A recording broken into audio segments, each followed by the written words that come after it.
This is your Tuesday Daily Delivery. I am Michael Rand. We got a lot to talk about today, everybody. Chris Hine will join me in just a little bit, talking Timberwolves, talking about some improved play lately, talking about, what players on this roster. And the Wolves have used 14 different starters this year, 15 players that could be considered regulars at a certain point. Who among them is really part of this future going forward, and who among them might fall by the wayside as this team kind of figures things out going forward.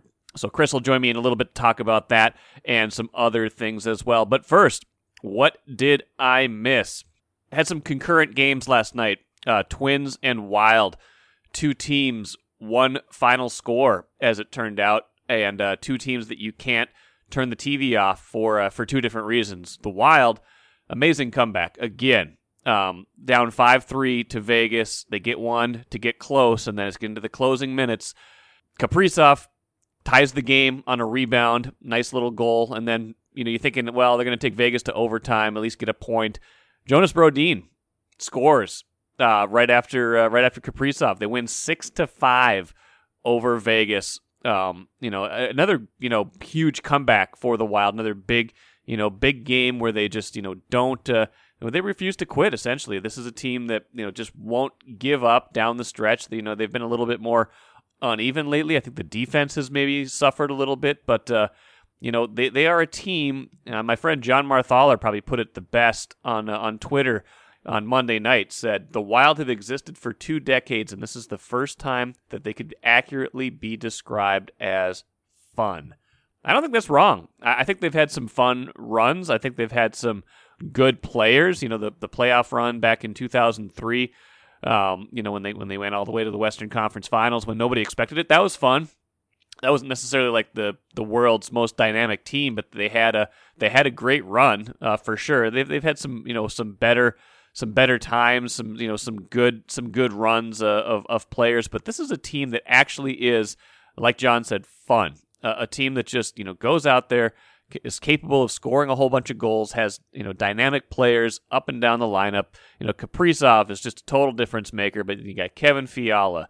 You've got Joel Eriksson Ek playing much better. That line is going great. So a lot of different guys doing different things on a given night and making this team fun. And it added up to a 6-5 win on Monday night over Vegas. Not sure how much that's going to impact the overall playoff race, but if they can win Wednesday, they could pull a little bit closer to Vegas. Colorado did win Monday night, so it's looking like they might run out of time here, but still worth watching down the stretch if they can make this still a competitive race for second or even first in the division. Twins, on the other hand, a 6-5 win that felt a little bit different. They get out to a 5-0 lead, and in the bullpen, it's scary. It's a scary thing. Anytime it gets close and, the starter comes out of the game, and in this case, Kenta Maeda gave them, solid work but didn't go super deep into the game. That's 5-0 in the late innings, and then it starts to get chipped away. Was it 5-2? And then they, get kind of back and forth. 6-3 in the ninth. Taylor Rogers is in. You're thinking, okay, it was a little bit dicey there for a little while, but it's going to be okay. But then he gives up a 2-run home run, and it's 6-5. And they do hold on and win 6-5, just like the Wild. But you got to kind of cover your eyes in this case. You can't necessarily turn away from either game, but the Wild's because it's gripping you with this sort of excitement and this wonder if they're going to make it all the way back. With the Twins, it's this half covering the eyes, like, are they going to hold on? You can't turn away in either case because you don't know the outcome until the final whistle, final inning, final out is recorded in whatever case that might be. But both teams win. I guess that's the bottom line. You can't argue with wins in any case. But the Twins got to figure this bullpen out. They're 23rd in the majors in bullpen ERA still. It's like 4.5, I think 4.66 is the overall number. They've maybe pitched into a tiny bit of bad luck in the bullpen. If you look at their peripheral numbers, it looks like it could be a little bit better, but still not a bullpen you trust right now. And that's a problem going forward. Even if 11-16, which is their record, sounds a lot better than 7-15, which is what it was 5 games ago. If they don't straighten out the bullpen and get things going a little bit better in that direction, this isn't going to be a team that turns things around in a meaningful way.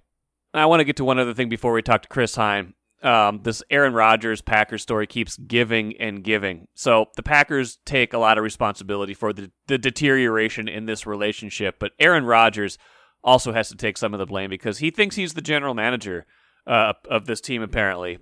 So report from Ian Rappaport, NFL media, comes out yesterday, says, summing up the Packers situation with quarterback Aaron Rodgers, who also wanted more input in personnel decisions and how the Jake Kumerow release played into it. That was a tweet from Ian Rappaport.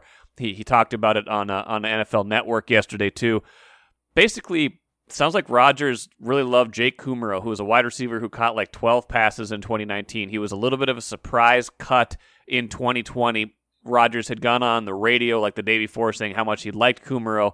Packers cut him, and apparently the Packers cutting him was deemed the last straw, quote unquote, in their relationship with the team, which is weird because it happened right before his MVP season. But anyway, I get that when you achieve a certain level of star status, maybe you want some input in the roster, but that's not the place to be trying to wield all your power. It just let that one go. And, move on and fight another fight. But, apparently Aaron Rodgers wants more control than he probably should have. The Packers are probably saying, no, I'm pushing back. And it's just, I don't doubt that it's part of why this relationship is falling apart. I just think it's kind of funny and also kind of sad. And I'm saying right now that as much as that this is the Packers' fault, it's also on Aaron Rodgers to a degree as well. I'm Nyla Jean Myers, Senior Assistant Sports Editor at the Star Tribune. Thank you for listening to Strip Sports Daily Delivery. This work is made possible by our Star Tribune subscribers. For unlimited access to the articles mentioned in this podcast and our coverage of Minnesota sports from pros to preps, go to startribune.com/subscribe. Happy to have on, as always, Chris Hine from the Star Tribune, covers the Timberwolves, has had some more interesting things to cover in recent weeks as the team has become at least more relevant in the second half of the season. And I was just sharing with Chris, who was our first 5-time guest on Daily Delivery, that I have ordered his jacket and the patch that goes on it, signifying his 5-timer status. So exciting news that should be coming soon. And I was just telling Mike that I am looking very forward to wearing my jacket well into June, given the notable weather here in Minneapolis. And we're still in the 50s this week in May. Always love to see that. 50 degrees in May. It's nice out. This is beautiful. Give me this all the time. But anyway, sure. Chris is very upset about the weather always. It's never good. The weather's never good enough for Chris. Neither are the Timberwolves. They win 4 in a row, and then the first thing you say is that, the winning streak is over. But it's true. Let's talk about how they've played in the last 7-8 games, so that they're 5-2, and the 2 games they've lost were kind of like blown leads late, right? The Sacramento game and and then recently the Pelicans game, 2 games that they could have won. And, to be fair, they had some games that were, could have gone either way that they won. So, it's not to say they should have won 7 in a row, but, as a means of getting into this, I want to talk about Chris Finch and just kind of what we've seen from him as a coach. And then also kind of, are we seeing, outside of Edwards, Towns, and Russell, are we seeing a core of role players emerging, or who is part of this right now that you could see being part of this going forward? So let me start there. Outside of, how good Edwards has been in some of these clutch situations, counting on Towns, who of this, kind of next group of players that gets minutes do you see being part of this group going forward, next year and beyond? I think it's a very interesting question. I think we were talking about, obviously, Jaden McDaniels is penciled in now. Whether McDaniels will be starting full-time or coming off the bench, I think he's going to play major minutes going forward here. Very interested to see how he does with a full off season under his belt. Maybe even more so in some ways than how Anthony Edwards is going to do with a full off season under his belt. They get him in the weight room a little bit. He just has more experience, more workouts, and very intrigued to see his development over the summer. I think Josh Okogie has a role just because he does something well that not everybody on the team does well, which is play defense. And he is one of the only individual defenders that the Wolves have that is at that level. I think, they had hoped that Jarrett Culver would potentially be like that as well. But we've seen Culver just have his issues earlier this year, struggling before he got hurt. And then now he gets hurt in January, leads to the ankle surgery that happened, or that they announced last week. So Jarrett Culver's future, as I kind of wrote the other day, it's very hard to kind of picture where he fits in long term right now when you look at kind of the trajectory this team is on. Guy like Naz Reid, I feel like, has solidified a role, a backup center on a very team friendly deal that I feel like he's going to be around for a little while here. And he's shown improvement from year 1 to year 2. You wonder if he can keep that up going into year 3. And you wonder about a guy like, I think, Jared Vanderbilt, who's going to be a free agent. Do they get him back? Does he go elsewhere? Does he field any interest elsewhere for what he does? But again, he has a skill set that not everybody on the team has, which again is defense and rebounding, and this team sorely needs both of those things. So it'll be interesting to see if Roses is able to find people in the open market that are able to upgrade over some of those guys. So to be determined, I guess. And some of that, maybe depends on, do they keep a draft pick this year? Or do they not? Kind of feels like Vanderbilt and some of other players too, their minutes have been kind of all over the place. And some of it depends on opportunity. Some of it depends on, there's been 2 different coaches this season. You had Ryan Saunders, and then you have Chris Finch, and both of them have had about the same number of games now, if I'm not mistaken, at this point in the season in terms of coaching this team. But, Vanderbilt's one that's interesting because he started a bunch of games, then he was like buried for a while, and then he kind of resurfaced with this kind of bench energy role. Rubio is a guy who you're wondering, he's got 1 year left on his deal, but that also makes him, potential trade fodder in the offseason, especially if they do keep their pick and are interested in a point guard, perhaps, because that's kind of a lot of what's at the top of the draft. But I think one thing they have to figure out is what position wise, is Jaden McDaniels really a 4, or are they just kind of playing him there to get him on the court? Is Towns really a 5 forever? Is they try to play Naz Reid and Towns together some? Is that a pairing they want to see more of in the future? So I still think there's some questions they have as they kind of sort this out, but they're definitely finding some combinations. I think Chris Finch has found some combinations that work, and whether that's working long-term or working against certain opponents. So you're seeing different lineups at different times, even in different games from game to game. It seems like they're finding some things that do work. I'd agree with that. And I think that maybe some of the position questions you have with guys like McDaniels, and now, as we've seen with Towns, maybe that gives them a little more flexibility in who they could get. Maybe they see, around the trade deadline, Roses did say that they're not quite sure what McDaniels is. Is he a 3? Is he a 4? But it doesn't necessarily mean that that's a problem going forward. So I think maybe it gives them a little more flexibility going forward. As for Finch, I think you've seen that he's been willing to put guys in different positions. He moved Wancho from the 4 to the 3 on this bench unit. That's been helpful for Wancho and kind of getting him rejuvenated. You've seen him play Naz and Cat together, which is something that Ryan Saunders never did. But he's been willing to try it, willing to throw it out there. He has been willing, and this is who he's been as a coach when going back to his days in Europe. He's willing to try things, see if things work. And if it doesn't work, then okay. But if it works, then let's keep rolling with it. So I think he's done a good job of mixing and matching, playing hunches, playing guys late in games who maybe that particular game is their game, so they get minutes late in the fourth quarter.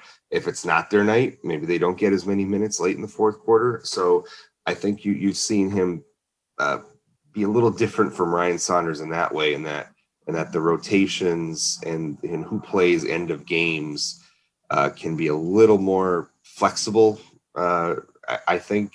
Yeah, I think so. He's not married to one closing lineup. He's not married to, I think, one way to win a game. I thought, the other day it was interesting. I thought, Okogie, I thought, had a pretty good first half. Then he comes out pretty early in the third quarter in that loss to the Pelicans, where they seemed to bog down on defense some. He didn't play at all the rest of that game after coming out early in the third quarter. I don't know kind of what the pattern was there, if they needed to be bigger against that lineup, if that just wasn't working. But, it does seem like Finch values, defense at the start, which is maybe why we're seeing, in addition to minutes restrictions, why we're seeing a Kogi start, why we're seeing Jaden McDaniels start, while we're seeing Rubio still in the lineup over D'Angelo Russell, whereas Russell, can kind of come in, feel the game out after the first 5 or 6 minutes, and then, come in and provide a jolt of offense. But yeah, you're seeing different kind of combinations. You're seeing Russell as kind of a closer, not an opener. I don't think that's a long-term thing, but it is a way to manage his minutes while still kind of seeing, okay, how does this best fit together? So yeah, I think he's been willing to experiment, and whether that's out of necessity, whether that's to kind of manage Russell through, the rest of the season without putting undue strain on his knee, and make sure they get some looks with Russell and Towns. I'm not sure exactly how that all fits together, but I don't think Russell coming off the bench is their long-term plan. Do you? It's not, and Chris Finch said as much the other day, and he was very clear in that. He's like, this is fine for now. D'Angelo doesn't want to overtax his body. 30 minutes a game is fine. We want him closing the game. Not starting him makes it easier to just manage his minutes when he just skips the first quote-unquote shift that he would otherwise have. And he was very clear to say, D'Angelo Russell, this is not a long-term option off the bench. We view him as a starter. He's a starter. He will be starting. So this is just a temporary thing, probably maybe through the end of the year, but certainly next year I would expect a healthy D'Angelo Russell to be starting on night one. The one interesting thing I think we saw too in that 4-game winning streak, which was their first 4-game winning streak in 2.5 years, and not coincidentally was probably one of their best defensive stretches in 2.5 years, albeit only for 4 games, where they played pretty well against Utah on defense, held, it was kind of an uneven performance against Houston, but still only gave up 107 in that game. And then, against Golden State, 114 isn't a bad number, especially when, you're watching Curry just, rain threes all over the place. The last time they had won 4 in a row was right after they acquired Robert Covington, and the defense was kind of doing its thing after they got him. But I think one thing you're seeing lately in particular, as part of that defense, Karl-Anthony Towns is quietly becoming a much better defensive player this season, especially, whatever scheme they're throwing at teams, on the perimeter. He can guard the other team's perimeter players pretty effectively when they're switching out there, instead of just having him drop, into that kind of, the pick and roll thing that wasn't working before. Seems like their pick and roll defense, and Towns' defense in particular, was and is getting better as the season goes along.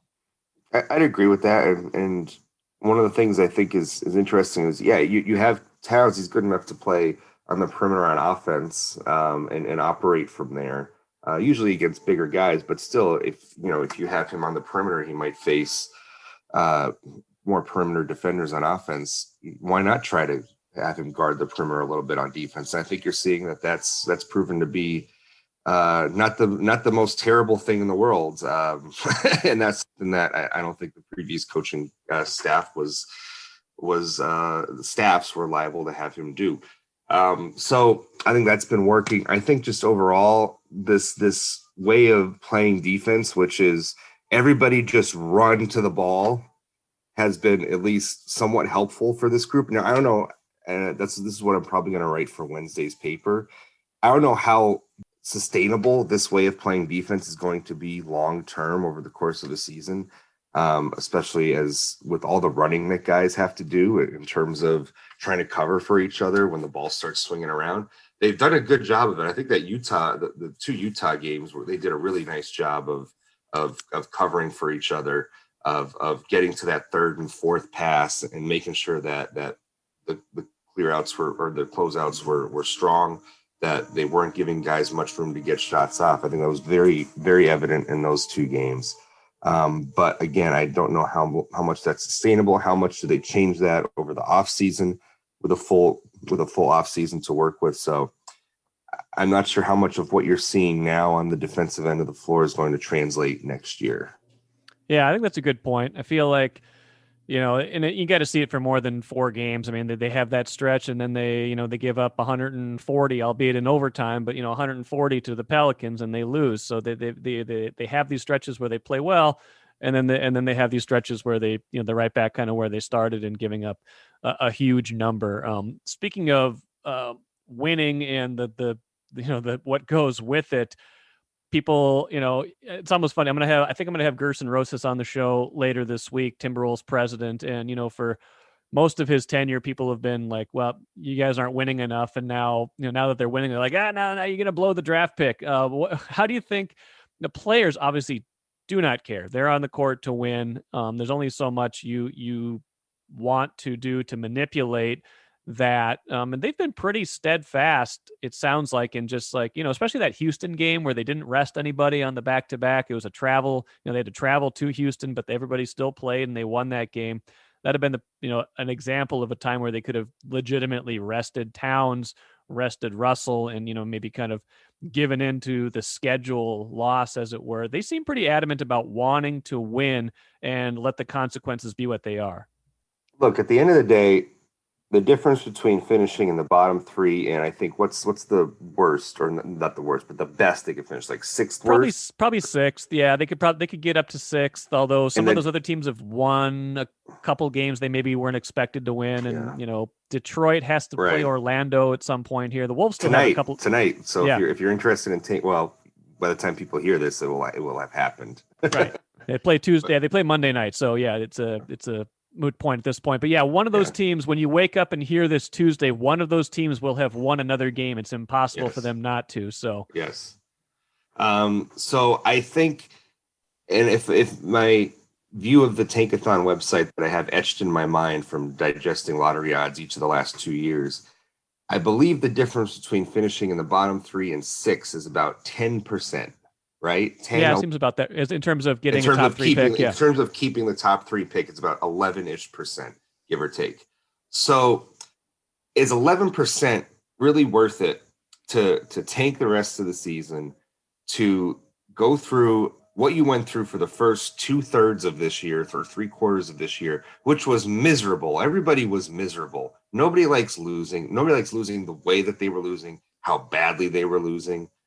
To go into the offseason without any kind of hope, all because you want to have a 10% more chance of something that's unlikely to happen anyway. Like it's not like you're going from 90% odds of keeping the top 3 pick to 10% odds. You're going from about 40 to 29%. It's not that huge of a difference. I feel like just organizationally, for the health of this team, for the health of this organization, for the happiness of Karl Anthony Towns, which is a constant source of speculation for fans, to have some sort of semblance going into the offseason of a direction is so important for this team. And I just think that is just much more important than trying to tank for a few more ping pong balls in the whatever machine it is that they use to do it. Whatever machine. You sound like you're 70 years old. Let this new fancy machine they've got playing the lottery. But you're right, though. You're right. Technology. This technology's kids and their technology. And also, if they get up to 6, then the pick they give up might not be that bad. It might be like 8th or 9th, and then it's not the end of the world. I'm with you. I think you can't have it both ways necessarily. You can't be mad when they win and then mad when they lose and all those things. You got to stay in one lane. And I'm always generally of the mind that if you're going to lose organically, that's fine. If you're just playing a whole bunch of young players and you happen to lose, kind of like what they did in Andrew Wiggins' rookie season. Like, they had no chance that year. They won 16 games. They just let Wiggins kind of try to take all the shots he wanted, and they ended up with Karl Anthony Towns as the number 1 pick the next year. Like, that was organic losing. But if you have the team to win, you have team to win games, and you haven't been winning games in the past, there's no crime in winning, especially if the lottery odds are negligible in changing in that fashion. So yeah, I'm kind of that mind. It's still, you got to give up that pick at some point too. I mean, this assumption that the Wolves are just going to be magically better next year. And, you'd like to think that based on what you've seen in the last, 20, 25 games, but there's no guarantees next year that you wouldn't end up giving up the number 1 overall pick, because it's an unprotected pick next year. Right, exactly. You'd be you'd be going into that draft next year, even if like let's say they miss the playoffs, right? And you go in, let's say they have like the 10th, they're slated to be like 10th or 11th. There's going to be that little percentage chance that you still end up with a number one or, God forbid, a top four pick, right? So you're going to be sweating that one out too next year because you could have had the number one pick. You could have had the number 2 through 4 pick. Even if it is just that little chance, you'd still be sweating that out. So do you want to give up the pick this year? Or do you want to give it up next year? I don't know, but I feel like having some clarity around that and maybe knowing that you have a pick next year maybe just eases everything around that situation next year. Because like you said, we don't know how next year is going to play out. What if there's a major injury to somebody like Towns? What if he's out for half the year, 3/4 of the year, or whatever, knock on wood that he's healthy, but you don't know how next year is going to play out. And it'd be better to, I think, give up the pick now in the 5, 6, 7 range, if it has to be that high, than going into next year with an unprotected pick going to another team. Last thought for you. There's only a handful of games left in the season. Actually, two thoughts for you. One, have we seen enough sample size? I mean, the big question in this last stretch was, once they got Towns and Russell healthy, the question was, is this pairing working? Do we have enough of a sample size to say yeah, or do we need to see more? And I guess the other question too is, any chance, I saw Malik Beasley was doing some work. Do they think he's going to play at all the rest of this year? Or is he, with this, seven games, whatever they have left, is he just kind of done for the year? Beasley, they're hopeful they can get him back for a couple games at the end of the year. So don't rule him out just yet. As for the Towns and Russell comparison or partnership, I would say that the arrow is pointing up, but I don't know that we've learned enough to say for certain. And I'll go back to something Ricky Rubio said the other night.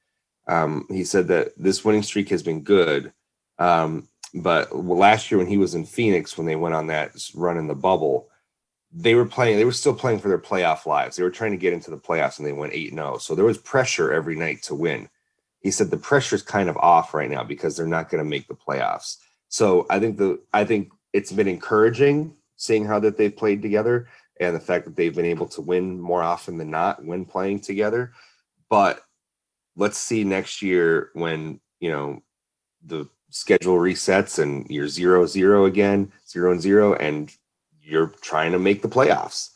Can you win enough games under those circumstances where wins kind of matter again to make this partnership look fruitful? Good points, Chris Hine. Always enjoy having you on. Maybe by the next time you're on, you will have your 5-timers jacket. I sure hope that's the case. I hope so too. It's a 4 seasons jacket. 4 seasons that you can wear it in Minnesota, as Chris is always reminding us. Chris, we'll talk to you soon. All right, thanks, Mike. Good stuff from Chris Hine, as usual. And I should note, I will be joined later this week by Gerson Rosas, Timberwolves president, for more Timberwolves talk, maybe a look ahead to the lottery. I'm sure that's his favorite subject right now, and some other team-building stuff as well.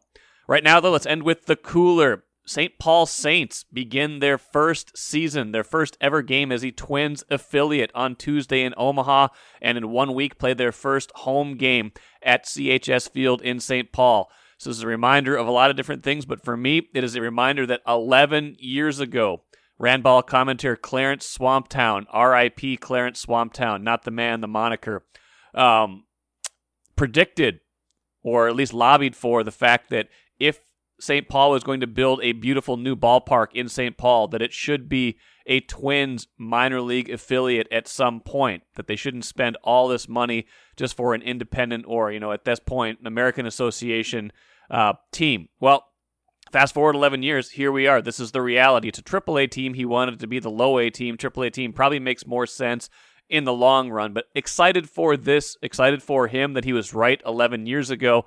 I just think it's really cool that this is going to be the partnership now going forward, and that you're going to be able to watch Saints games with Twins minor league players in them. So looking forward to that. First game today, first home game in a week. That'll do it for today. Thanks for joining me, Sarah McClellan, on Wednesday's show to talk Wild, as well as Wild forward Nick Bugstead. Should have some fun with that. Thanks for listening today.